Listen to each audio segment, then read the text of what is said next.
అదే RTV app వార్తల్ని క్షణాల్లో చదివే అవకాశం ఉంటుంది. ఒక న్యూస్ పేపర్, ఒక టెలివిజన్ ఛానల్ మీ చేతుల్లో ఎప్పుడూ ఉంటాయి. తెల్లవారుజామున 4:45 ప్రాంతాల్లో ఈ డిస్ట్రిక్ట్ కలెక్టరేట్ ఉన్నట్టు సబ్ డివిజన్ ఆఫీస్ లో గార్డ్ డ్యూటీ చేసిన సాకే సుబ్బరాజ్ అని చెప్పే కానిస్టేబుల్ గారు ఆయన తన దగ్గర ఉన్న 303 వెపన్ ని క్లీన్ చేస్తుండగా అది పొరపాటున అకస్మాత్తుగా అది పేలటంతో అతనికి చెస్ట్ దగ్గర నుంచి వెళ్ళి బయటకు వచ్చేసింది. అయితే ఇమ్మీడియట్ గా అతని గవర్నమెంట్ హాస్పిటల్ షిఫ్ట్ చేయడం జరిగింది. షిఫ్ట్ చేసిన తర్వాత డాక్టర్ గారికి ఎగ్జామ్ చేస్తే అది పక్కన మధ్యలో నుంచి వెళ్ళిపోవడం వలన అతని ప్రాణానికి ఎలాంటి ప్రమాదం లేకుండా పోయింది. డాక్టర్ గారితో కూడా ఇప్పుడు మాట్లాడడం జరిగింది. మా జిల్లా ఎస్పీ గారు తర్వాత అధికారులందరూ వచ్చి ఇతను చూడటం జరిగింది. డాక్టర్స్ కూడా మంచి కేర్ తీసుకుంటున్నారు. త్వరలోనే ఇతను కోలుకుంటాడు. ఎలాంటి ప్రమాదం లేదు ఇప్పటి వరకు అయితే.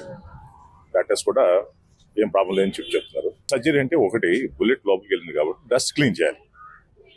లోపల గన్ పౌడర్ ఉంటుంది కాబట్టి ఆ గన్ పౌడర్ క్లీన్ చేసి చేస్తారు. నా పేరు సుబ్బరాజు, నేను హెడ్ కానిస్టేబుల్ 2242 నా జనరల్ నెంబరు.